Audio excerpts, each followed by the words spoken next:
أعوذ بالله من الشيطان الرجيم. بسم الله الرحمن الرحيم. ادع إلى سبيل ربك بالحكمة والموعظة الحسنة وجادلهم بالتي هي أحسن إن ربك هو أعلم بمن ضل عن سبيله وهو أعلم بالمهتدين. وإن عاقبتم فعاقبوا بمثل ما عوقبتم به ولئن صبرتم لهو خير للصابرين. واصبر وما صبرك إلا بالله ولا تحزن عليهم ولا تك في ضيق مما يمكرون إن الله مع الذين اتقوا والذين هم محسنون. صدق الله العظيم وصدق رسوله النبي الكريم ونحن على ذلك من الشاهدين والشاكرين. الحمد لله رب العالمين. الحمد لله আল্লাহ রাব্বুল আলামিনের লাখ কোটি শুকরিয়া যে আল্লাহ রাব্বুল আলামিন আমাদেরকে দুনিয়াতে আশরাফুল মখলুকাত হিসাবে পাঠানোর পরে আমাদের দুনিয়া এবং আখিরাতের কামিয়াবির জন্য, সফলতার জন্য হযরত আদম আলাইহিস সালাম থেকে নিয়ে আমাদের নবীজি সাল্লাল্লাহু আলাইহি ওয়াসাল্লাম পর্যন্ত লক্ষাধিক পয়গম্বর প্রেরণ করেছেন। তাদের দিক নির্দেশনার জন্য আসমানি কিতাব নাজিল করেছেন, আর এই কিতাবের ব্যাখ্যা বিশ্লেষণ করার জন্য নবীদেরকে পাঠিয়েছেন। শুধু কিতাব পাঠিয়ে ছেড়ে দেননি যে তোমরা একা একা পড়ে বুঝে নাও, বরং বোঝানোর জন্য নবীকে পাঠানো হয়েছে। অনেক নবী আসছেন, তাদেরকে নতুন কোনো কিতাব দেওয়া হয় নাই, এরকম হয়েছে। কিন্তু কোনো কিতাব আসছে আর নবী আসেন নাই, এরকম হয় নাই। প্রত্যেক কিতাবের সাথে নবী পাঠিয়েছেন ওটাকে বোঝানোর জন্য, ব্যাখ্যা করার জন্য, নিজের আমল দ্বারা দেখানোর জন্য। সাহাবায়ে কেরাম আরবি ভাষাভাষী ছিলেন, কোরআনে পাকও আরবিতে নাজিল হয়েছে। তারপরেও রাসূলুল্লাহ সাল্লাল্লাহু আলাইহি সাল্লামকে আল্লাহ রাব্বুল আলামিন পাঠালেন তার জীবনের কর্মকাণ্ড দিয়ে এই কিতাবের ব্যাখ্যা করার জন্য। কারণ আল্লাহর কিতাব, আসমানি কিতাব, এমন এক কিতাব শুধুমাত্র অর্থ পড়ে, তরজমা পড়ে এর পরিপূর্ণ মর্ম উপলব্ধি করা সম্ভব না। প্র্যাকটিক্যাল যদি না বোঝানো হয় তাহলে মানুষ নিজের বুঝের মধ্যে ভুল করতে পারে। সাহাবায়ে কেরাম তারা আরবি ভাষাভাষী, তারপরও দেখা যায় অনেক আয়াত পড়ে তারা সঠিক মর্ম উপলব্ধি করতে পারেন নাই, নবীজির খেদমতে হাজির হয়েছেন। তো যারা আরবি ভাষাওয়ালা তারা একা একা পড়ে যদি মর্ম উদ্ঘাটন করতে না পারেন, তাহলে যারা অন্য ভাষার লোক তারা যদি একা একা পড়তে চায়, হোক তরজমায় পড়ুক, এর মর্ম উদ্ঘাটন করা সম্ভব না, উস্তাদ লাগবে। উস্তাদ হিসাবে আল্লাহ রাব্বুল আলামিন নবীদেরকে পাঠিয়েছেন। তো রাসূল আকরাম সাল্লাল্লাহু আলাইহি ওয়াসাল্লাম তার 23 বছরের জিন্দেগির দ্বারা এই কোরআনের ব্যাখ্যা আমাদের সামনে রেখে গেছেন, কথার দ্বারা, কাজের দ্বারা, তাফসীরের দ্বারা আমাদের সামনে রেখে গেছেন। সাহাবায়ে কেরাম তার থেকে বুঝেছেন, সাহাবায়ে কেরাম থেকে তাবেঈনরা বুঝেছেন, তাবেঈনদের থেকে তাবেঈনরা বুঝেছেন। এইভাবে যুগে যুগে সিনা থেকে সিনা, একজন থেকে আরেকজন এই দ্বীনকে বোঝার জন্য চেষ্টা করেছেন। আর যখনই কোনো মানুষ উস্তাদ বাদ দিয়ে একা একা বোঝার জন্য চেষ্টা করেছে তো তার পদস্খলন হয়ে গেছে। কিতাব, কোরআন, হাদিস এগুলো বোঝার জন্য উস্তাদ দরকার। সাহাবায়ে কেরাম সরাসরি নবীজি সাল্লাল্লাহু আলাইহি সাল্লাম থেকে এটা বুঝেছেন। তো আম্বিয়া কেরামকে আল্লাহ রাব্বুল আলামিন প্রেরণ করেছিলেন বিশেষ এক দায়িত্ব দিয়ে। তাদেরকে বাছাই করেছিলেন লক্ষাধিক পয়গম্বর। 1,24,000 পয়গম্বরকে আল্লাহ রাব্বুল আলামিন তার বান্দাদের হেদায়েতের জন্য পাঠিয়েছেন। তাদের মূল কাজ কি ছিল? মূল কাজ ছিল আল্লাহ ভোলা মানুষকে আল্লাহর সাথে জুড়ে দেওয়া, জাহান্নামের পথে চলনেওয়ালা মানুষকে জান্নাতের পথে জুড়ে দেওয়া। এটা ছিল মূল দায়িত্ব। আল্লাহ রাব্বুল আলামিনের নির্দেশনা অনুযায়ী তারা এই দায়িত্ব পালন করেছেন। সর্বশেষ রাসূল আকরাম সাল্লাল্লাহু আলাইহি ওয়াসাল্লাম মক্কি জীবনে 13 বছর, মাদানী জীবনে 10 বছর এই জিম্মাদারি পরিপূর্ণভাবে পালন করেছেন। যেহেতু আমাদের নবীজির মাধ্যমে নবুয়তের সিলসিলা খতম হয়ে গেছে, আর কোনো নবী আসবেন না। হযরত আদম আলাইহিস সালাম থেকে নিয়ে আমাদের নবীজি পর্যন্ত 1,24,000 পয়গম্বর। মিশকাত শরীফের একটা বর্ণনা অনুযায়ী সমস্ত নবীর একই জিম্মাদারি ছিল।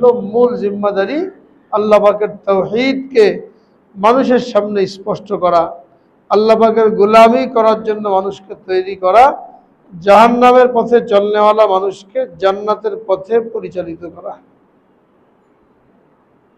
সমস্ত নবীরাই দায়িত্ব পালন করেছেন। আমাদের নবীজিকে সম্বোধন করে আল্লাহ রাব্বুল আলামিন বলেন, ইয়া আইয়ুহার রাসূল বাল্লিগ মা উনজিলা ইলাইকা মির রাব্বিক ওয়া ইল্লাম তাফআল ফামা বাল্লাগতা রিসালাতা। হে রাসূল, আপনার নিকট ওহীর মাধ্যমে যা কিছু প্রত্যাদেশ করা হয়েছে, পাঠানো হয়েছে, আপনি এইগুলোর তাবলীগ করুন। বাল্লিগ মা উনজিলা ইলাইকা মির রাব্বিক, এইগুলোর তাবলীগ করুন, অর্থাৎ অন্য নিকট এগুলোকে পৌঁছে দিন। এই আয়াত অনুযায়ী রাসূল আকরাম সাল্লাল্লাহু আলাইহি ওয়াসাল্লাম তার উপরে অর্পিত দায়িত্ব এবং যে ওহী আসছে সব উম্মতের কাছে পৌঁছে দিয়েছে। বিদায় হজের সময় আরাফার ময়দানে 1.25 লক্ষ সাহাবীদের সামনে এই স্বীকারোক্তি আদায় করেছেন যে আমি আমার উপরে অর্পিত দায়িত্ব কি পালন করেছি? আমার উপরে যে ওহী আসছিল আমি কি তোমাদের নিকট পরিপূর্ণ পৌঁছে দিয়েছি? সাহাবায়ে কেরাম সকলেই এক বাক্যে স্বীকার করেছেন, সাক্ষ্য দিয়েছেন যে হ্যাঁ, আপনি আপনার দায়িত্ব পরিপূর্ণ পালন করেছেন, সব কিছু আমাদের নিকট পৌঁছে দিয়েছেন। তখন রাসূল আকরাম সাল্লাল্লাহু আলাইহি ওয়াসাল্লাম এই তাবলীগের জিম্মাদারি উম্মতকে দিলেন। ফালিয়ুবাল্লিগু মিনকুমুশ শাহিদুল গায়বা, তোমাদের যারা উপস্থিত আছো তোমরা আমার নিকট থেকে যা কিছু শিখেছো, যারা উপস্থিত নাই, অনুপস্থিত মানুষ, তাদের নিকট এই বিষয়গুলির তাবলীগ করো, মানে পৌঁছে দাও। সবাইকে জিম্মাদারি দিয়েছে।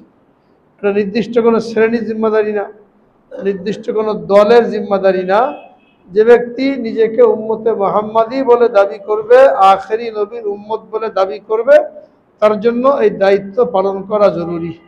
আর এই কারণে আল্লাহ রাব্বুল আলামিন এই উম্মতকে শ্রেষ্ঠ উম্মত বলেছেন।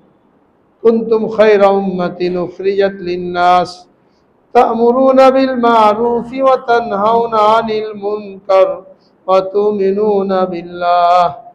তোমরা শ্রেষ্ঠ উম্মত, তোমাদেরকে মানুষের উপকারের জন্য পাঠানো হয়েছে। উপকার কি? তোমরা মানুষকে সৎ কাজের আদেশ দেবে, অসৎ কাজের নিষেধ করবে।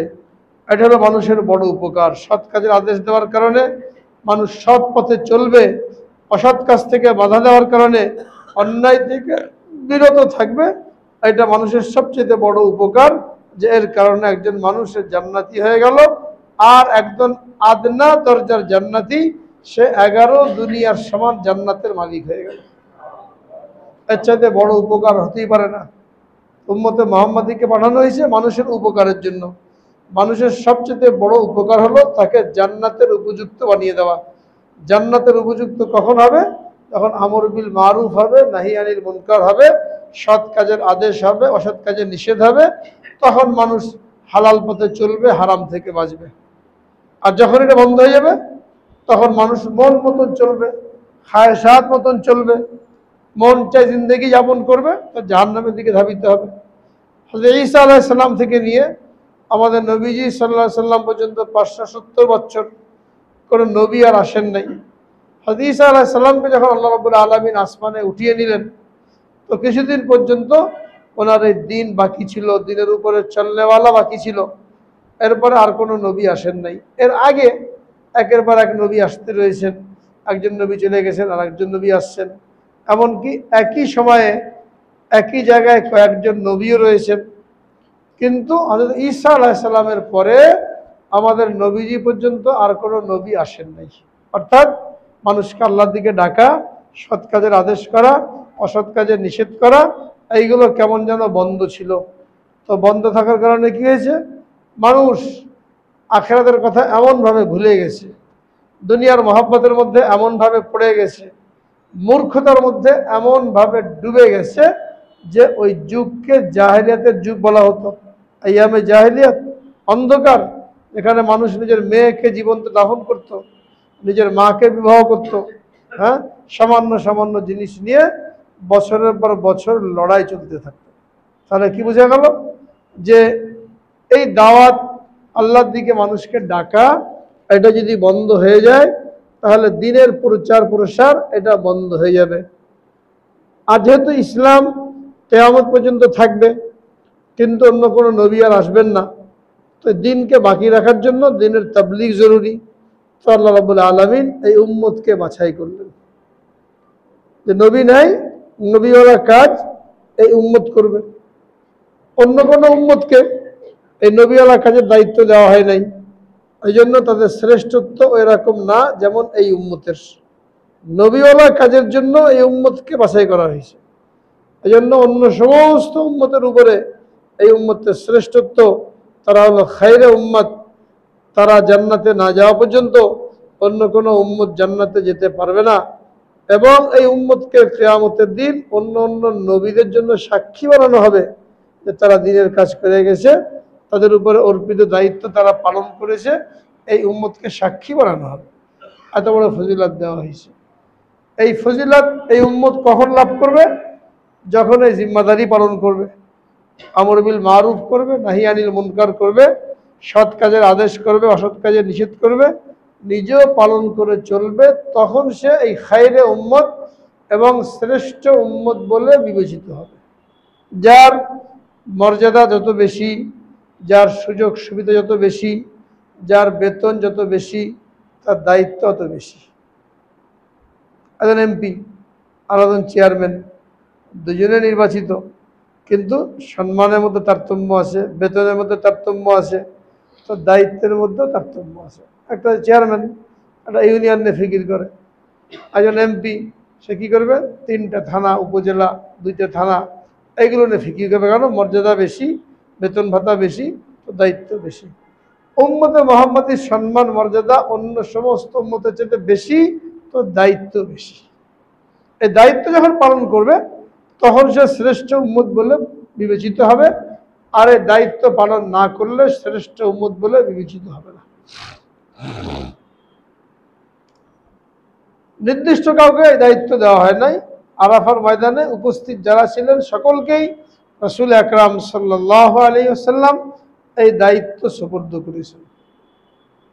সুতরাং কেউ যদি শুধুমাত্র নিজের ব্যক্তিগত আমল নিয়ে ব্যস্ত থাকে, আজকে আমরা 90% মানুষ ব্যক্তিগত আমল নিয়ে ব্যস্ত। নামাজ পড়ি, রোজা রাখি, হজ করি, যাকাত দিই। দোকানদার সারাদিন দোকান নিয়ে ব্যস্ত, কৃষক মাঠ নিয়ে ব্যস্ত, ব্যবসায়ী ব্যবসা নিয়ে ব্যস্ত, মজদুর মজদুরি নিয়ে ব্যস্ত।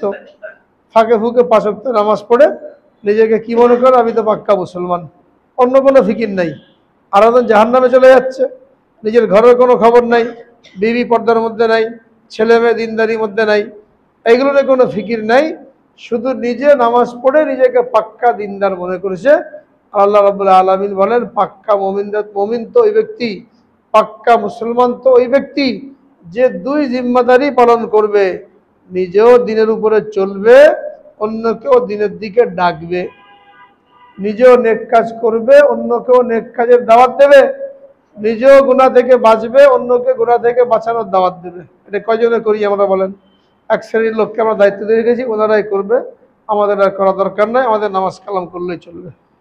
অথচ পুরা উম্মতকে এই তাবলীগের জিম্মাদারি দেওয়া হয়েছে। এটা যদি না করা হয়, যেমন আমরা 90% মানুষ এটা করি না, নিজের দুনিয়া গুছানোর মধ্যে ব্যস্ত, তো পরিপূর্ণ মুসলমান হতে পারি নাই, আধা মুসলমান।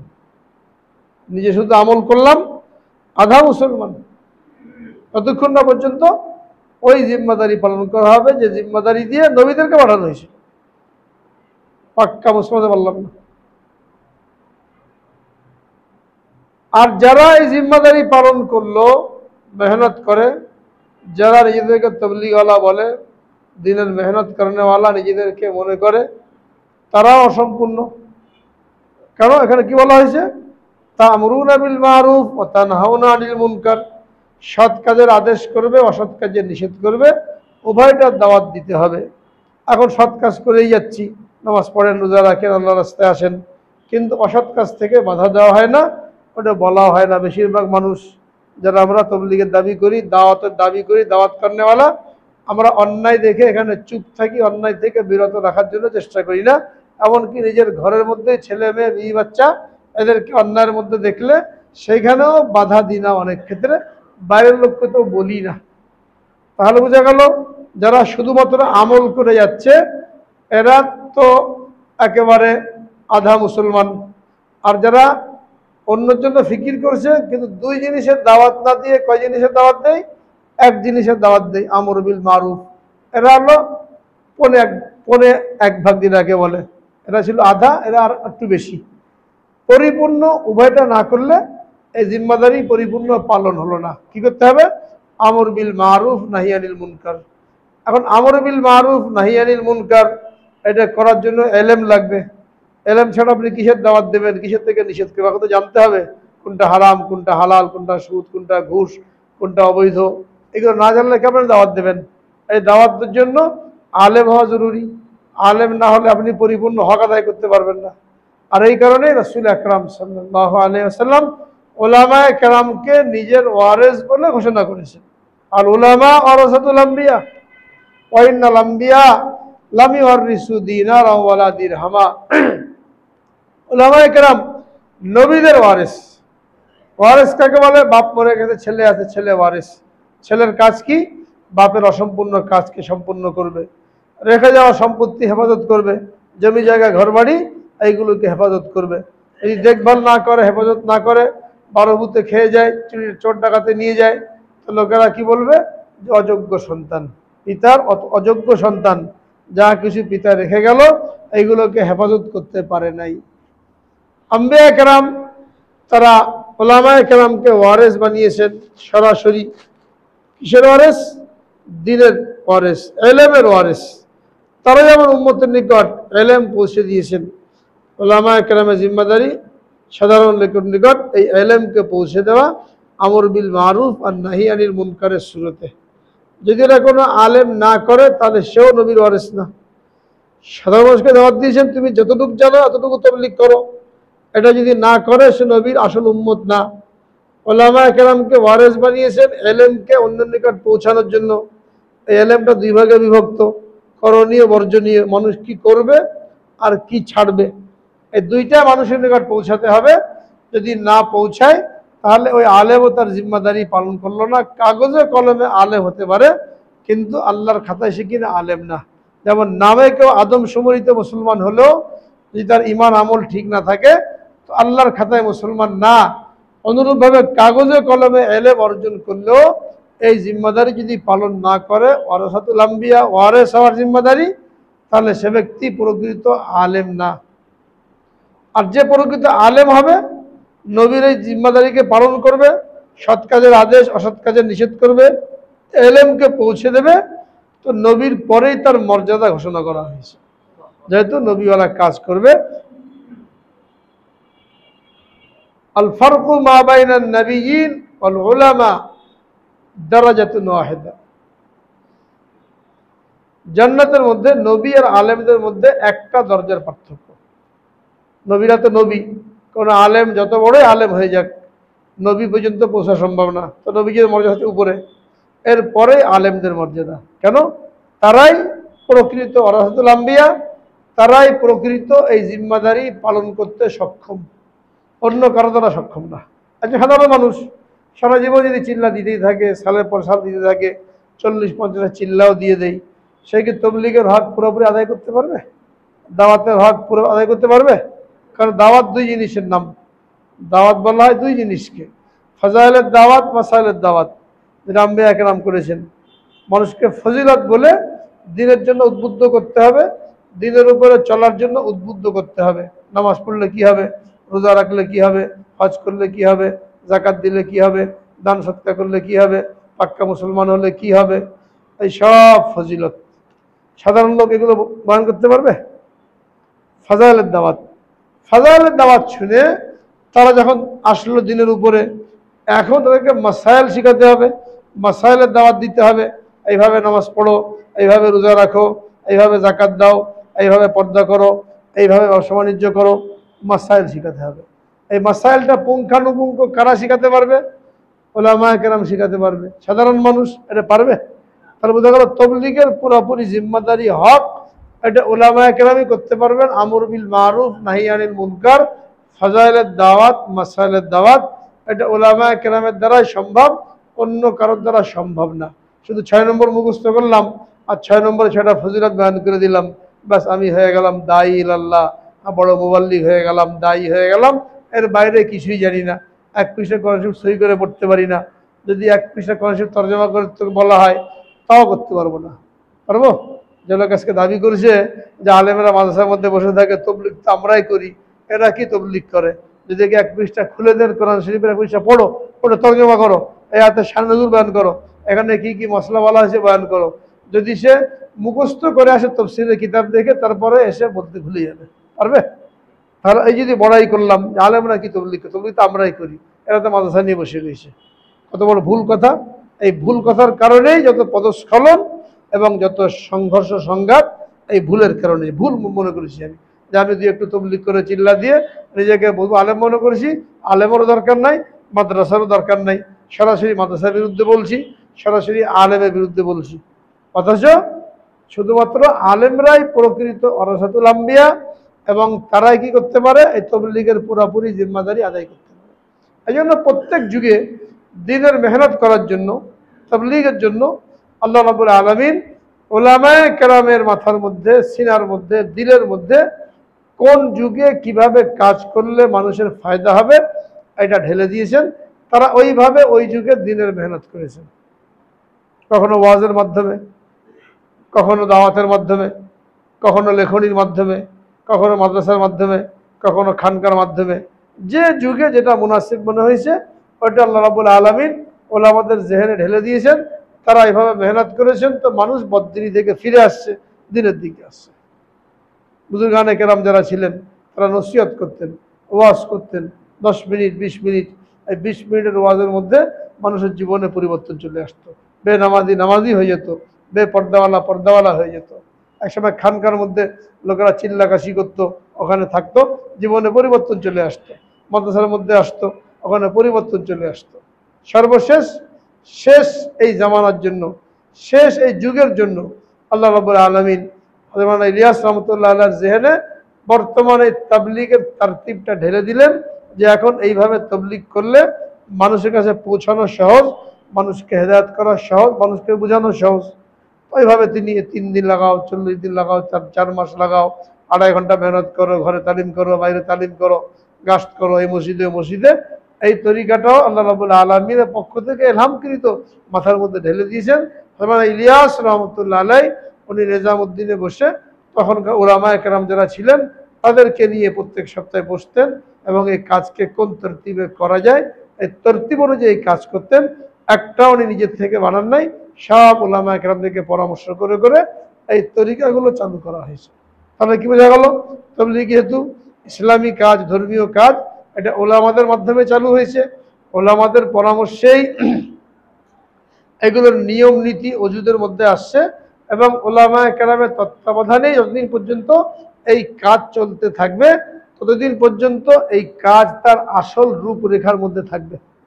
আর যখনই এখান থেকে অন্যদিকে চলে যাবে তখনই তার আসল হাকিকত হারিয়ে যাবে, আসল রূপরেখা হারিয়ে যাবে।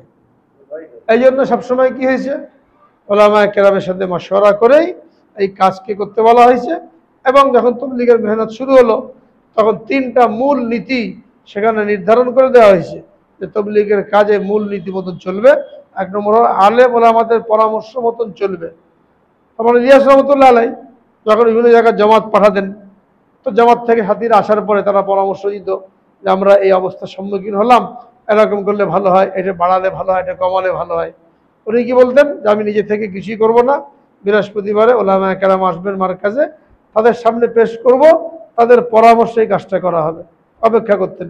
মুফতি কেফাতুল্লাহ রহমতুল্লাহ আলাই উনি দিল্লি যে থাকতেন, তখনকার সবচেয়ে বড় আলেম, সবচেয়ে বড় মুফতি। আবুল হাসান নদভী রহমতুল্লাহ আলাই নদওয়ায় থাকতেন, ওনারা মনজুর রহমতুল্লাহ আলাই লখনৌতে থাকতেন। ওনারা আসতেন, ওনাদের সাথে পরামর্শ করে করে এগুলো বাড়াতেন। তো সেখানে মূলনীতি কি হলো, যে তবলিগের মেহনত ওলামায়ে কেরামের মাশওয়ারা মতন চলবে, এর বাইরে অন্য কারো মাশওয়ারা চলবে না, তাদের মাশওয়ারা নিয়ে করতে হবে, তাদের তত্ত্বাবধানেই চলবে। 2 নম্বর কি হলো, 2 নম্বর হলো যেহেতু বিভিন্ন ধরনের মানুষ এখানে যোগ দেয়, বিভিন্ন ফেরকার লোক থাকে, এজন্য কোনো মাসাইল বয়ান করা যাবে না, শুধু ফাজাইল বয়ান করে লোকদেরকে উদ্বুদ্ধ করতে হবে এবং তাদেরকে বলতে হবে আল্লাহ রাস্তা বের হয়ে তালিমের হালকার মধ্যে বসে ফাজাইলগুলো শেখো, আর এলাকার মধ্যে ফিরে যাওয়ার পরে ওলামায়ে কেরামের সাথে সম্পর্ক রেখে মাসাইল জেনে ওই অনুযায়ী আমল করো। তো যে যে ফেরকার মানুষ তার আলেমের কাছ থেকে কি করবে, এই মশলাগুলো শিখে নেবে। এমনি যদি মশলা বলে দেওয়া হয় তো বিভিন্ন মাযহাবের লোকেরা এই মেহনতে জোড়ে, এখন যদি মশলা বলা হয় তো তারা আবার বিরক্ত হয়ে যাবে। এই জন্য কি বলা হয় যে ফাজাইল বলো, দিনের মেহনত করা, দিনের উপরে চলা, আখিরাতের প্রস্তুতি নেওয়া, এই ফাজাইল বয়ান করে মাসাইলের জন্য যার যার ওলামাদের সাথে সম্পর্ক রাখো, এদের কাছ থেকে মাসাইল শিখে নাও। এটা বারবার উদ্বুদ্ধ করা হয়েছে। এটা আমাদেরই ভুল, আমাদেরই ব্যর্থতা যে আমরা চিল্লা থেকে আসার পরে আর ওলামাদের সঙ্গে সম্পর্ক রাখি না, কোনো মাসাইলও জিজ্ঞেস করি না। যখন নাকি একেবারে 3 তালাক হয়ে যায় আর স্ত্রীকে রাখার কোনো সুরত নাই, তখন মাসলা জিজ্ঞেস করতে যাই যে রাগের মাথায় তো 3 তালাক দিয়ে ফেলেছি, এখন কি করা। এর বাইরে আর কোনো মাসলা জিজ্ঞেস করতে যায় না, খুব কম। অথচ দৈনন্দিন জীবন চালানোর জন্য কত মশলা দরকার, এই প্রত্যেকটা মশলার জন্য তো আলাদা সম্পর্ক রাখতে হবে। নিজে তো বুঝে আসবে না, হারাম হালাল বুঝে চলার জন্য কত মাসাইল দরকার। তবলিগের মূল উদ্দেশ্য ছিল এই প্রতি চালু করা, যে সাধারণ লোকের সম্পর্ক আলেমদের সাথে পয়দা হবে, দূরত্ব পয়দা হয়েছিল, এই সম্পর্ক কায়েম হবে এবং এর মাধ্যমে মানুষ তার হালাল হারাম মতো কোরআন হাদিস মতো জীবনযাপন করতে পারবে। এটা ছিল মূল উদ্দেশ্য।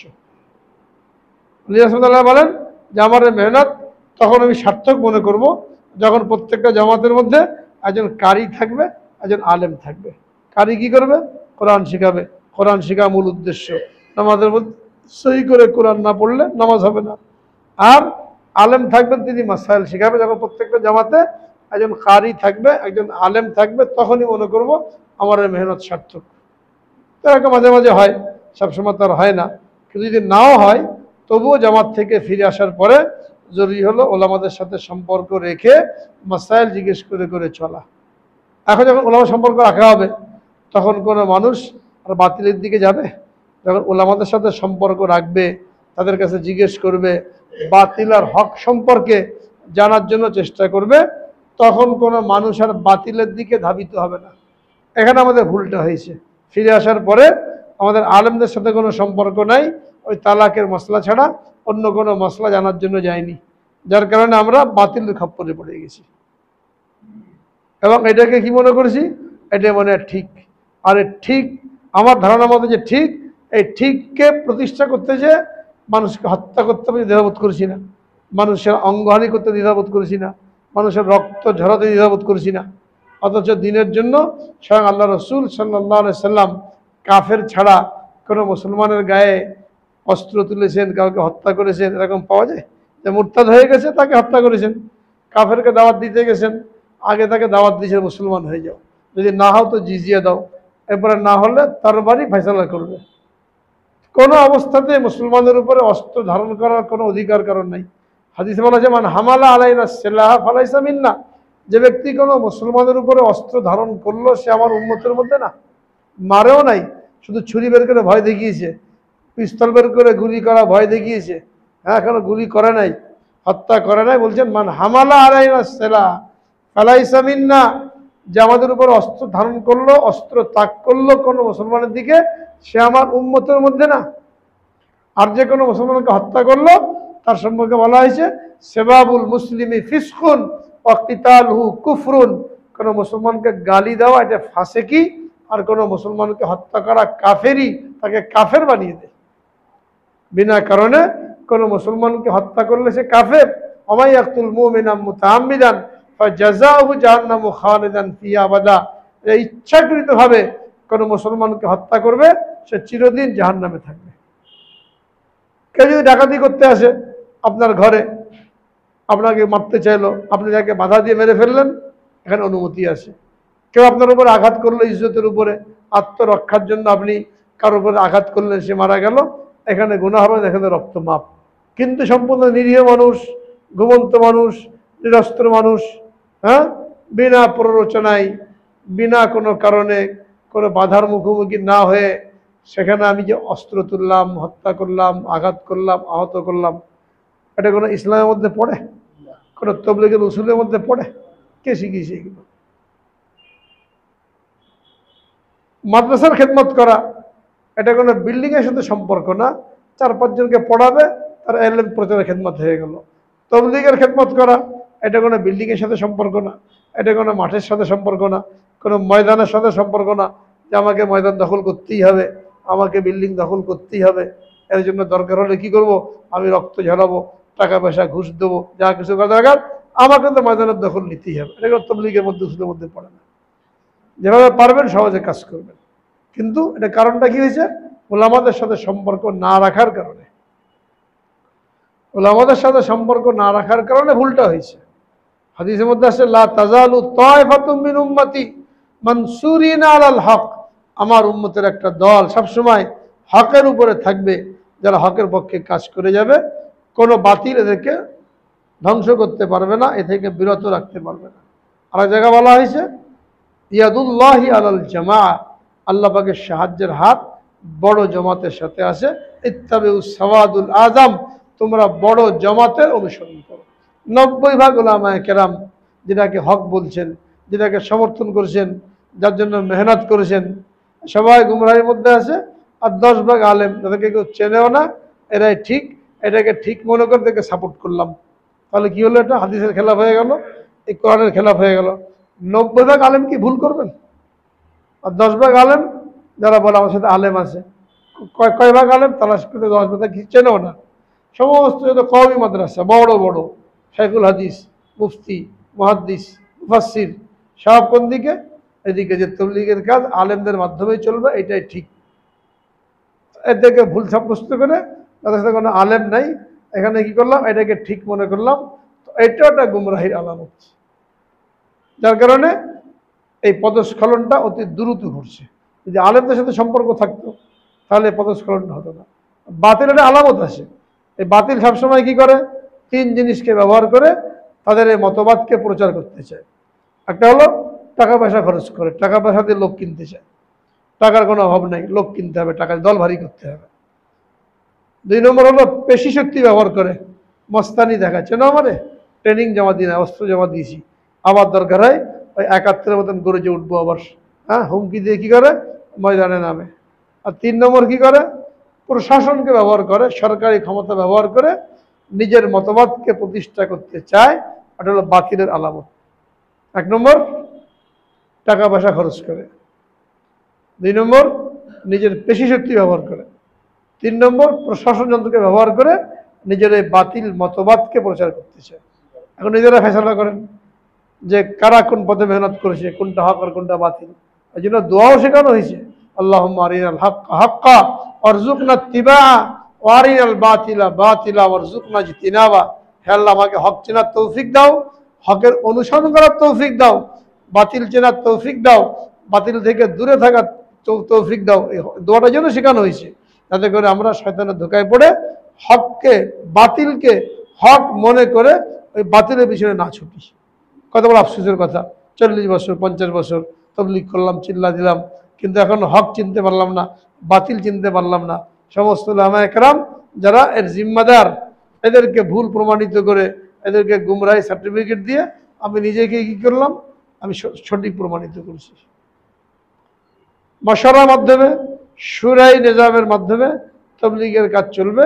এটা তিরিতি হযরতজি এনামুল হাসান রহমতুল্লাহ আলাই 1995 সালে সমস্ত উলামায়ে কেরাম তাদেরকে নিয়ে মাশওয়ারার মাধ্যমে এটা করে দিয়েছেন। এখন কোনো একক ব্যক্তিত্ব নাই যার কথায় মানুষ চলতে পারে, এই জন্য এখন শুরাই নিজামের মাধ্যমে চলবে। তখন থেকে শুরাই নিজাম এভাবে চলে আসছে। তো শুরাই নিজাম যেটা, এটা হলো মূল ধারা। এর বাইরে যারা কোনো ব্যক্তিকে ফলো করেছে, কোনো নির্দিষ্ট বিল্ডিংকে ফলো করেছে, এটা হলো ভুল ধারা, ভুল ধারার উপরে আছে। মূল ধারা হলো যেখানে উলামায়ে কেরাম আছেন 90 ভাগ এবং শুরাই নিজামে চলে। আর ভুল ধারা হলো যেখানে আলেম নাই, ডাক্তার, ইঞ্জিনিয়ার, প্রফেসর, সেকুলার, একসময় তারা সেকুলার ছিল। হ্যাঁ, যারা আছে এখানে ডাক্তার, ইঞ্জিনিয়ার, প্রফেসর, শুরু থেকে কেউ দিনদার ছিল না, ছাত্র বয়সে ছিল না, কেউ পরেও ছিল না, পরে কোনো কারণে তারা দিনের উপরে আসছে, কিন্তু প্রথম থেকে সেকুলার ছিল। ওই মন মানসিকতা রয়ে গেছে, যার কারণে এখনো কথায় কথায় ওই চিন্তাধারা ফুটে ওঠে, কথার দ্বারা ওই সমস্ত চিন্তা ভাবনা কি পায়, প্রকাশ পায়। এটা আমরা বুঝতে পারি না। তো মূল ধারা যেটা উলামায়ে কেরামের তত্ত্বাবধানে শুরাই নিজামের মাধ্যমে চলবে এবং প্রকৃত তাবলীগের মেহনত এটা কারা হক আদায় করতে পারবে? উলামায়ে কেরাম। সাধারণ মানুষ পারবেই না। কেন? তাবলীগ দুই জিনিসের নাম, ফাজাইলের দাওয়াত, মাসাইলের দাওয়াত। এই ফাজাইলের দাওয়াত উলামায়ে কেরাম যারা 14 বছর 15 বছর পড়েছেন, পড়াচ্ছেন, তারা জানেন কিসের কোন ফজিলত। মাসাইল এটা উলামায়ে কেরাম জানেন, অন্যরা জানে না, তাও দুই একটা শুনবে, ওটা বয়ান করবে, এর দ্বারা পরিপূর্ণ হক আদায় হয় না। তো ফিল্ডে কেউ চিল্লা দিক আর না দিক কোনো ওলামা, কিন্তু যখন তিনি যে কোনোভাবে মাদ্রাসার মাধ্যমে হোক, মসজিদের মাধ্যমে হোক, লেখনির মাধ্যমে হোক, ওয়াজের মাধ্যমে হোক, মানুষের নিকট হক আর বাতিলকে তুলে ধরেছেন, ফাজাইল আর মাসাইলকে তুলে ধরেছেন, তারা এই তাবলীগের জিম্মাদারি পালন করেছেন, তাবলীগের হক আদায় করেছেন। সাধারণ মানুষের দ্বারা এটা সম্ভবই না। এবং তাবলীগের মেহনত যেই করুক, দিনের দায়ী যেই হোক, তার জন্য কতগুলো গুণ অর্জন করা জরুরি। এই গুণগুলো থাকলে তিনি প্রকৃত দায়ী এবং মুবাল্লিগ। এইগুলো যদি না থাকে তাহলে তার এই কথার দ্বারা কোনো আসর হবে না। যা আজকে তেলাওয়াত করলাম, উদু ইলা সাবিলি রাব্বিকা বিল হিকমাতি ওয়াল মাউইজাতিল হাসানাতি ওয়াজাদিলহুম বিল্লাতি হিয়া আহসান। এই আয়াতের মধ্যে আল্লাহ রাব্বুল আলামিন এই সমস্ত গুণের কথা উল্লেখ করেছেন। তুমি দায়ী হতে চাও, মানুষকে আল্লাহর দিকে ডাকতে চাও, তো ব্যাস গলার জোর আছে, চাপার জোর আছে, ডাকলাম, এর দ্বারা হবে না। তোমার কথায় আসর, প্রভাব, প্রতিক্রিয়া তখন হবে যখন এই গুণগুলি তুমি অর্জন করবে। তো তালাশ করলে দেখা যায় মোটামুটি 7টা গুণ এটা প্রত্যেক দায়ীর মধ্যে থাকতে হবে। প্রত্যেক দায়ী মানে প্রত্যেক মুসলমানের মধ্যে থাকতে হবে, কারণ প্রত্যেক মুসলমান তো দায়ী। রাসূল আকরাম সাল্লাল্লাহু আলাইহি ওয়াসাল্লাম কি করেছেন? প্রত্যেক মুসলমানকে জিম্মাদারি দিয়েছেন, হ্যাঁ, যে তোমরা কি করো, আমার এই কথাগুলিকে অন্যের নিকট পৌঁছে দাও। তাহলে আমাদের প্রত্যেকে আমরা দায়ী, প্রত্যেকে আমরা দায়ী। শুধু এটা না যা তাবলীগ করা চিল্লা দে, তাদের মধ্যে গুণগুলো আসবে, আমার মধ্যে আসবে না। কেন? তারা যেমন দাওয়াত দেবে, আমি আপনি যতটুকু জানি, আমার আপনারও কি করতে হবে, অতটুকু দাওয়াত মানুষকে দিতে হবে। সৎ কাজের আদেশ করতে হবে, অসৎ কাজে নিষেধ করতে হবে। নির্দিষ্ট কোনো গোষ্ঠী, শ্রেণী, নির্দিষ্ট কোনো পেশার লোকের দায়িত্ব না। তাহলে কি অর্থ দাঁড়ালো? যে আমাদের সকলকেই এই গুণে গুণান্বিত হতে হবে, যেন আমি এই মেহনতটা করতে পারি, আমলটা করতে পারি। কয়টা গুণ? 7টা গুণ মোটামুটি প্রত্যেকটা মানুষ, বিশেষ করে যারা সক্রিয়ভাবে দিনের মেহনতে আসে, এই গুণে গুণান্বিত হওয়া জরুরি। তাহলে তার কথার মধ্যে আসর হবে। 1 নম্বর কি? 1 নম্বর হলো ইখলাস পয়দা করতে হবে। 1 নম্বরই ইখলাস। এটা তাবলীগের 6 নম্বরের মধ্যে বলা হয় তাসিয়ে নিয়ত। কার জন্য করব? আল্লাহর জন্য করব। আল্লাহ পাকের ঘোষণা, ওমা উমিরু ইল্লা লিয়াবুদুল্লাহ মুখলিসিনা লাহুদ্দিন। একমাত্র আল্লাহর জন্যই ইবাদত করার নির্দেশ দেওয়া হয়েছে। আলা লিল্লাহিদ দীনুল খালিস। ভালো করে শুনে রাখো, ইবাদত বন্দেগী একমাত্র আল্লাহর জন্যই হবে। ইখলাস যদি না থাকে, যত বড় দায়ী হই, যত বড় মুবাল্লিগ হই, এটা আমার কোনোই কাজে আসবে না। রিয়া যদি থাকে, নাম, কাম, যশ, খ্যাতি, এইগুলো যদি পাওয়া উদ্দেশ্য হয়, তো যত লোক আমার পিছনে ঘুরুক না কেন, এইগুলো আমার কোনো কাজে আসবে না। ইখলাস জরুরি।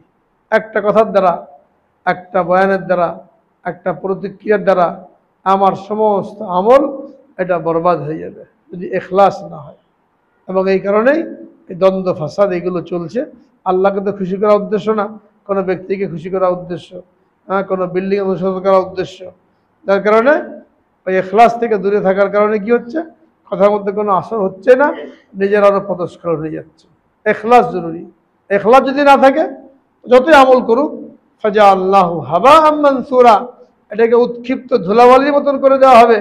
কিয়ামতের ময়দানে আল্লাহ রাব্বুল আলামিন বলবেন, যাকে দেখানোর জন্য করেছিলে, যার কাছ থেকে বাহবা পাওয়ার জন্য করেছিলে, তার কাছ থেকে বিনিময় নাও, আমার কাছে নেই। একমাত্র আল্লাহকে খুশি করার উদ্দেশ্য। যদি আমি আপনি তবলিগ দাওয়াত আল্লাহকে খুশি করার জন্যই করি, তাহলে আমি কি চেষ্টা করব যে কি করলে আল্লাহ তাআলা খুশি হবেন আর কি করলে নারাজ হবেন, কি করলে অমুক ব্যক্তি খুশি হবে, এটা চিন্তা করবে। কি করলে আল্লাহ খুশি হবেন।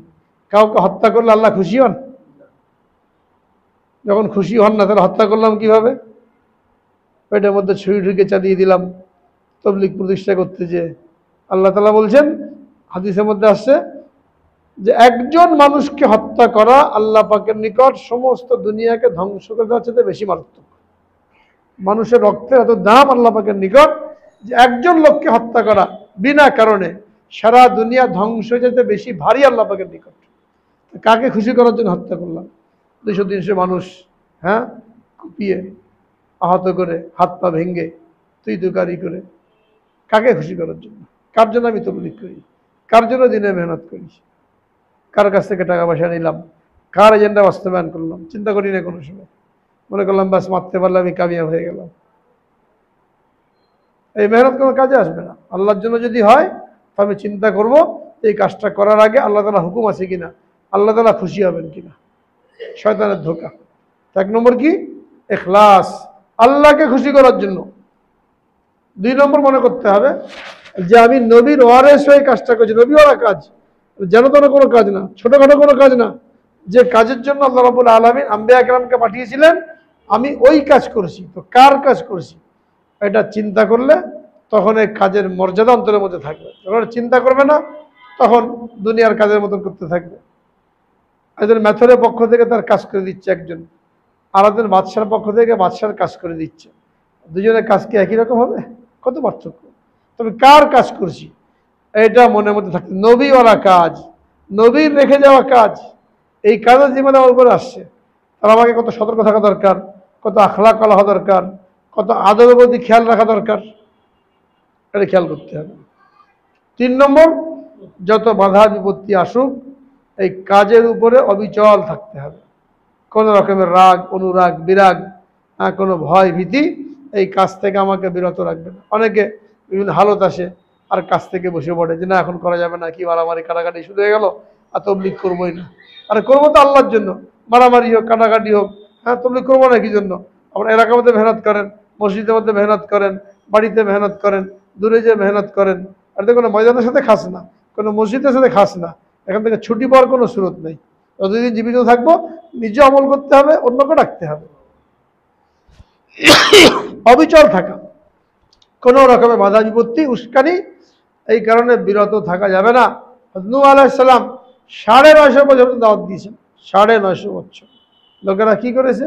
পাথর মারতে মারতে পাথরের মধ্যে তাকে ডুবিয়ে দিয়েছে।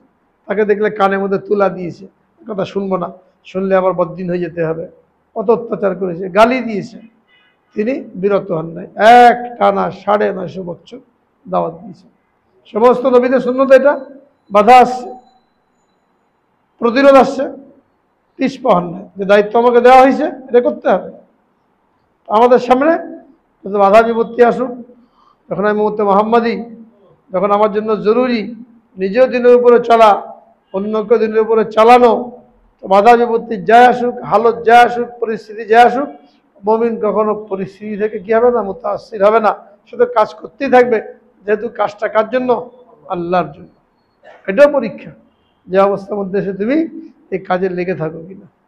তো 3 নম্বর কি হলো? যে কোনো পরিস্থিতি আসুক কাজের উপরে অবিচল থাকা, অটল থাকা। 4 নম্বর, এই কাজ করতে যে বিভিন্ন রকমের পেরেশানি আসবে, কষ্ট আসবে। কথার দ্বারা কষ্ট হবে, কর্মের দ্বারা কষ্ট হবে।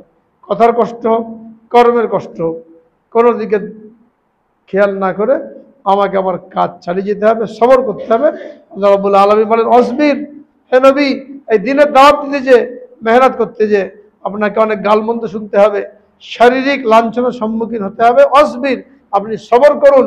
আমা সবরুকা ইল্লা বিল্লাহ, আর এই সবর আল্লাহ তৌফিকেই হবে।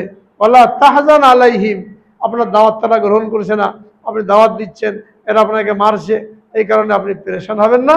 ওয়ালা তাকু ফি যায়কিম মিম্মা ইয়ামকুরুন, তারা যা ষড়যন্ত্র করেছে এই কারণে আপনার বক্ষ যেন সংকুচিত না হয়। আপনি তো আল্লাহর জন্য করছেন, বিনিময় আল্লাহ পক্ষ থেকে পাবেন, কাজে সবর করুন। কথা এবং কাজে কি করতে হবে? সবর করতে হবে। মানুষে বাধা দেবে কিন্তু সবর করতে হবে। এটা কয় নম্বর? 4 নম্বর। এই কাজ করতে দিয়ে যে বাধা বিপত্তি আসবে এখানে সবর করতে হবে। 5 নম্বর হলো হিকমত, যেটা এখানে বলা হয়েছে উদউ ইলা সাবিলি রাব্বিকা বিল হিকমতি ওয়াল মাউইজাতিল হাসানাতি। হিকমতের সাথে মানুষকে ডাকুন, উত্তম নসিহতের সাথে মানুষকে আল্লাহর দিকে ডাকুন। হিকমত কি?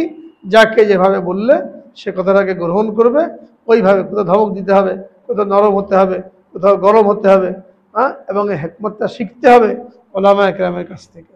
এবং মাউইজাতুল হাসানা, উত্তম নসিহতের মাধ্যমে তাকে আপনি কি করেন? দাওয়াত দেন, তাতে করে সে আপনার কথা শোনে। ওয়ালাউ কুনতা ফাযযান গালিযাল কলব লান ফাযযু মিন হাওলিক, যদি আপনি কঠোর মেজাজের হতেন, কর্কশ ভাষী হতেন, তাহলে এই লোকগুলো আপনার পাশ থেকে সরে যেত। কাফেররা নবীজিকে কত বিরক্ত করেছে, পাগল বলেছে, কবি বলেছে, জাদুকর বলেছে, রাস্তার মধ্যে কাঁটা বিছিয়ে দিয়েছে, নামাজে গেছেন পিঠের উপরে উটের নাড়ি ভুড়ি চাপিয়ে দিয়েছে। এর থেকে বিরত থেকেছেন? এর থেকে বিরত থাকেন না। হিকমতের সাথে কি করেছেন? তাদেরকে দাওয়াত দিয়েছেন। এটা হলো 5 নম্বর কাজ, হিকমতের সাথে দাওয়াত দেওয়া, উত্তম নসিহতের মাধ্যমে দাওয়াত দেওয়া। 6 নম্বর, নিজের মধ্যে উত্তম আখলাক পয়দা করা, যেটা নবীজির মধ্যে ছিল। ওয়াইন্নাকা লাআলা খুলুকিন আযীম, নিশ্চয়ই আপনি চারিত্রিক উৎকর্ষতার সর্বশীর্ষে অধিষ্ঠিত। নবীজির আখলাক চরিত্র দেখে তো কাফেররা মুসলমান হয়েছে। ইউরোপিয়ানরা, পাশ্চাত্যের লোকেরা, তারা মুসলমানদেরকে জঙ্গি প্রমাণ করার জন্য কি বলে? এক হাতে কোরআন, এক হাতে তরবারি, এটা নিয়ে মুসলমানরা বিশ্ব জয় করেছে। এটা ভুল কথা। মুসলমান তরবারিতে 3 নম্বরে ব্যবহার হয়েছে। 1 নম্বরে দাওয়াত দিয়েছে, আখলাক দেখে মুসলমান হয়েছে মানুষ। সাহাবাকে আখলাক দেখে মানুষ মুসলমান হয়েছে, দেশকে দেশ পরিবর্তন হয়ে গেছে। ওটা হলো 6 নম্বর, উত্তম আখলাক, উত্তম গুণে গুণান্বিত হওয়া। এটা না করলে কথা একটা বলবো, সব নষ্ট হয়ে যাবে। আর 7 নম্বর কি? আমি যে কাজটা করব এটা মনে করব না এটাই একমাত্র কাজ, এটা ভুল। তাবলীগের মূলনীতি 3টা বলছিলাম, 3টা কি ছিল? 1 নম্বরে কি ছিল? আলেমদের পরামর্শ চলবে। 2 নম্বর কি ছিল? কোনো মাসাইল বয়ান করা যাবে না। 3 নম্বর কি ছিল?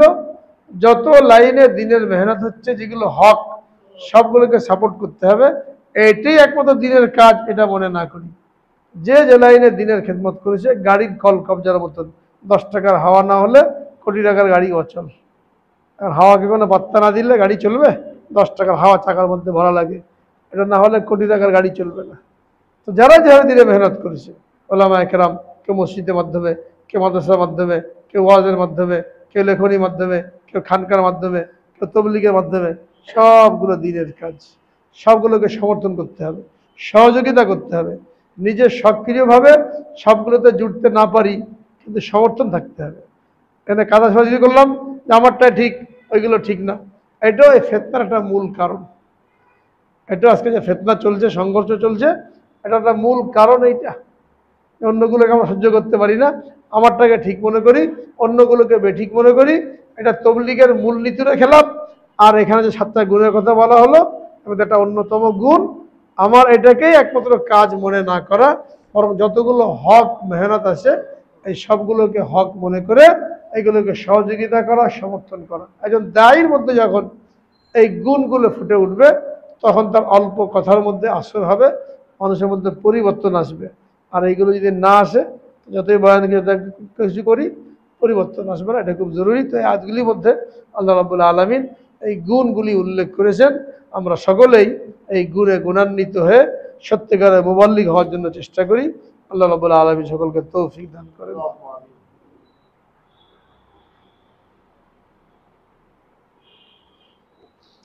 এজন্য প্রশ্ন করেছেন, মৌলানা সাদ সাহেবের অনুসারীদেরকে মসজিদে আমল করতে দেয়া মসজিদ কমিটির জন্য জায়েজ হবে কিনা? এটা যখন প্রমাণ হয়ে যাচ্ছে যে একটা খুনি দল, খারেজি দল মানুষকে অন্যায়ভাবে খুন করছে, এরা কি বয়ান করবে আর কি তার মানুষকে কি শিখাবে? এখন স্পষ্ট হয়ে গেল যে খুন খারাপির মধ্যে লিপ্ত, ময়দান দখল করা উদ্দেশ্য। কমিটির দায়িত্ব এটা, যে এই খুন খারাপি আমরা দেখতে চাই না, এখানে আমল করা দরকার নাই, এটা কমিটির জন্য জরুরি। মসজিদে মুসল্লিরা সবসময় তবলিগ করা প্রয়োজন বা জরুরি একথা শুধু শোনে কিন্তু আমলের মধ্যে আসে না, এক্ষেত্রে তাদের গুনাহ হবে কিনা? অবশ্যই গুনাহ হবে। এখানে যা বলা হলো যে তবলিগ প্রচার, এটা হলো ফরজে আইন। এমনি যে তবলিগ হচ্ছে কাকের মাধ্যমে, চিল্লার মাধ্যমে, এটা ফরজে কেফায়া, একটা দল পালন করার কারণে আদায় হয়ে যাচ্ছে। কিন্তু ব্যক্তিগতভাবে সকলকেই তবলিগ করা, অর্থাৎ আমি যা জানি এটা অন্যের নিকট পৌঁছানো, এটা ফরজে আইন। অনেক আয়াতের মধ্যে বলা হয়েছে বাল্লিগু আন্নী ওয়ালাউ আয়া, তুমি একটা আয়াত জানলে এটা পৌঁছে দাও। ফালিবাল্লিগু মিনকুম আশ-শাহিদুল গায়বা, যারা এখানে উপস্থিত আসো, যারা উপস্থিত নাই, এদের নিকট পৌঁছে দাও। যে যতটুকু জানি অতটুকু অন্যের নিকট পৌঁছে দাও, এটা ফরজ। আর এমনি চিল্লা লাগানো এটা ফরজে কেফায়া, যে বিভিন্ন এলাকার মধ্যে যাওয়া হলো, কেউ যদি না করে সকলে গুনাহগার হবে। কিন্তু মূল তবলিগ মানে আমি যতটুকু জানি অতটুকু নিজে আমল করা, অন্যের নিকট পৌঁছে দেওয়া, এটা জরুরি। এটা একটা ফরজে আইন, না করলে সকলে গুনাহগার হবে। সুতরাং যারা দোকানদারি নিয়ে ব্যস্ত, ব্যবসা নিয়ে ব্যস্ত, চাকরি নিয়ে ব্যস্ত, তারা সকলেই এই ফরজে আইন তরক করার গুনাহগার হচ্ছে। এবং এটা করার জন্য তো এখানে আসা দরকার নাই। যিনি চাকরি করেন, তিনি যদি বস হন, বড় কর্তা হন, তার অধীনস্থ যারা আছে এদেরকে দাওয়াত দেওয়া, অন্যায় থেকে বিরত রাখা। গার্মেন্টসের মালিক কোনো মহিলা বেপর্দা না আসে, অসৎ কাজে নিষেধ করা, এটা তার জন্য জরুরি, তাহলে সে গুনাহগার হবে। যেন নামাজি হয়ে যায়, বেপর্দাকে দূর করে পর্দাওয়ালা হয়ে যায়, এটা কার জন্য জরুরি? গার্মেন্টসের মালিকের জন্য জরুরি। যদি না হয়, হাজার হাজার মহিলা বেপর্দা আসে, সারাদিন গল্প গুজব করে, রাস্তায় বেপর্দা, এই সব জিম্মাদারি গার্মেন্টসের মালিকের উপরে আসবে। টাকা পয়সা কামাই করেছি, বড় লোক হচ্ছি, ডলার কামাই করেছি, আর এতগুলো লোকের জিম্মাদারি আদায় করলাম না, সবার জবাবদিহি করতে হবে। তার জন্য জরুরি হলো দিনদার হতে পারে। অফিসের বস এরকম, অধীনস্থ কর্মচারী যারা আছে, কমপক্ষে অফিস চলাকালীন যেন নামাজ পড়ে, কোনো মহিলা যদি থাকে সে যেন পর্দার সাথে থাকে, তার জন্য জরুরি এটা। কুল্লুকুম রাইন, প্রত্যেকে জিম্মাদার, প্রত্যেককে তার জিম্মাদারি সম্পর্কে জিজ্ঞেস করা হবে। স্বামী তার স্ত্রীকে পর্দার মধ্যে রাখবে, বাপ তার মেয়েকে পর্দার মধ্যে রাখবে, ছেলেকে পর্দার মধ্যে রাখবে। যদি না করে, এই ফরজে আইন তরক করা গুনাহ। তো বোঝা গেল মূল তবলিগ যেটা, এটা ফরজে আইন। আর যে সিস্টেম মতন চলছে, এটা হলো ফরজে কেফায়া। এই ফরজে আইন থেকে কেউ রেহাই পাবে না। যদি মুখ বন্ধ রাখে আর নিজের পেট পানার জন্য চেষ্টা করে, তাহলে সকলেই এই ফরজ তরক করা গুনাহগার হবে। আল্লাহ পাক সকলকে হেফাজত করেন, আমাদেরকে মেহনতের সাথে লেগে থাকার তৌফিক দান করেন।